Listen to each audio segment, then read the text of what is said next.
اور اب مدنی خبروں کی تفصیل۔ شیخ طریقت امیر اہل سنت دامت برکاتہم العالیہ نے مدنی پھولوں سے نوازا دوران مدنی مذاکرہ، جبکہ عاشقان رسول کی زندگی کے قیمتی لمحات جب انہیں کھانے و سحری کی آپ کے ہمراہ ملی سعادت، جبکہ مدنی چینل کو معتکفین نے اپنے تاثرات بھی دیے۔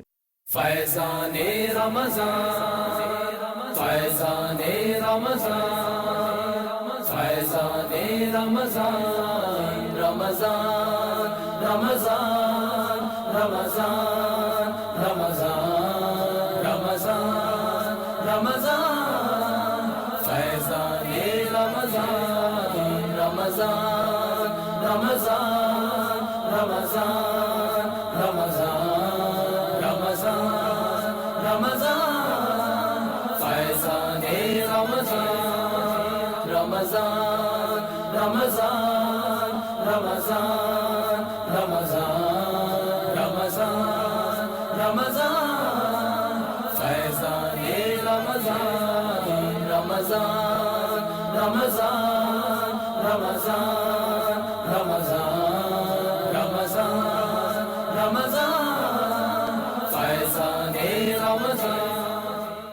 سوال یہ ہے کہ یہ بڑھتی ہوئی بے حیائی کو کس طرح روکا جائے؟ یہ ایک انٹرنیشنل پرابلم ہے، بے حیائی، بے پردگی، اور اس کی وجہ سے جو معاشرے میں نقصان ہو رہا ہے وہ بھی کھلی آنکھوں سے نظر آ رہا ہے۔ جیسے پہلے اتنے حرام کے بچے نہیں پھینکے جاتے تھے، اب حرام کے بچے کچرا کنڈیوں پر پھینکے جاتے ہیں اور کتے بلے اس کو نوچتے ہیں۔ یہ تحفہ بے پردگی کا ہے۔ بے پردگی ختم ہوگی تو بے حیائی ختم ہوگی، بے حیائی ختم ہوگی تو انشاءاللہ ہم اچھے مسلمان بنیں گے۔ اسی طرح جس کی دیکھو بیٹی بھاگ جاتی ہے، خودکشی کر لیتی ہے، یہ بھی تو ہو رہا ہے۔ تو یہ سب بے پردگی کے تحفے ہیں۔ اب بچی کو پڑھانا بھی تو ہے نا آپ کو ایجوکیشن میں، اس کے بغیر کوئی رشتہ نہیں دے گا۔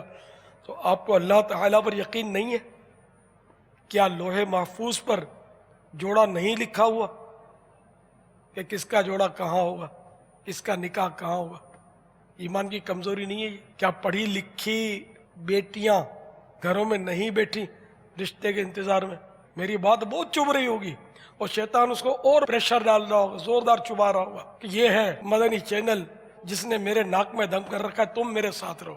تو اب یہ کہ جب یہ آپ کر رہے ہیں تو جو نقصانات ہو رہے ہیں، خود آپ کے اپنے جو خاندان کے خاندان تباہ ہوئے پڑے ہیں، معاشرہ جو برباد ہوا پڑا ہے۔ شادی خانہ آبادی ہوتی کس کی ہے؟ خانہ بربادی، اس لیے کہ اس میں بے حیائی ہوتی ہے۔ کوئی شادی کسی نے سنت کے مطابق کی ہو، عین شریعت کے مطابق، عین سنت کے مطابق؟ اب جنہوں نے کی وہ مزاروں میں ہوں گے یا کہ غاروں میں چھپے ہوں گے، باقی یہاں معاشرے میں نہیں صاحب، خوشی کا موقع ہے اور خوشی میں سب چلتا ہے، چل ہی رہا ہے سب، اور اس کا رخ جہنم کی طرف ہے۔ تو اس لیے بھولے بھالے حاضرین ناظرین، شیطان سے اپنا دامن چھڑائیے، حیا کو اپنائیے۔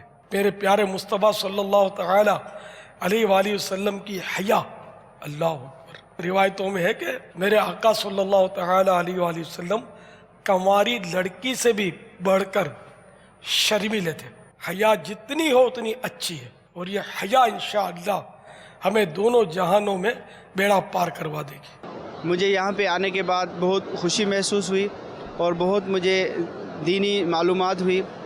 باپا نے جو کچھ فرمایا اور جو ادھر سوالات پوچھے گئے ان سے میرے علم میں بہت اضافہ ہوا ہے، اور میں نے نیت کی ہے کہ انشاءاللہ عز و جل میں کوشش کروں گا کہ ہر جو وکلا اور ججز کا جو بھی کنونشن ہو اور میں اس میں انشاءاللہ تعالی اس میں شرکت کروں گا۔ آج فضان مدینہ کراچی میں جو وکلا اور ججز صاحبان کے لیے ایک مدنی مذاکرے کی محفل منعقد کی گئی، یہاں آ کر مجھے بہت روحانی سکون اور تسکین ملا، اور جو یہاں پر سوالات کے جوابات دیے گئے وہ شریعت کے مطابق مطمئن بخش جوابات تھے۔ میں تمام احباب سے اس ایسی پررونق اور روحانی محفل میں شرکت کی دعوت دیتا ہوں کہ آئیں شرکت کریں۔ ہم نے یہاں کے مدنی مذاکروں میں بہت کچھ سیکھنے کو ملا کہ جس کی جو ہے کہ کبھی ہم سوچ بھی نہیں سکتے تھے، کہ ہمیں اتنی رہنمائی اور اتنی شفقت اور اتنا کچھ ملے گا. میں نے نیت کی ہے کہ میں اپنی سنت و تربیت کے لیے انشاءاللہ مدنی قافلے میں ضرور شرکت کروں گا. فیضان رمضان فیضان رمضان فیضان رمضان رمضان رمضان رمضان رمضان رمضان رمضان فیضان رمضان رمضان رمضان رمضان رمضان رمضان رمضان فیضان رمضان رمضان رمضان رمضان رمضان رمضان رمضان فیضان رمضان رمضان رمضان رمضان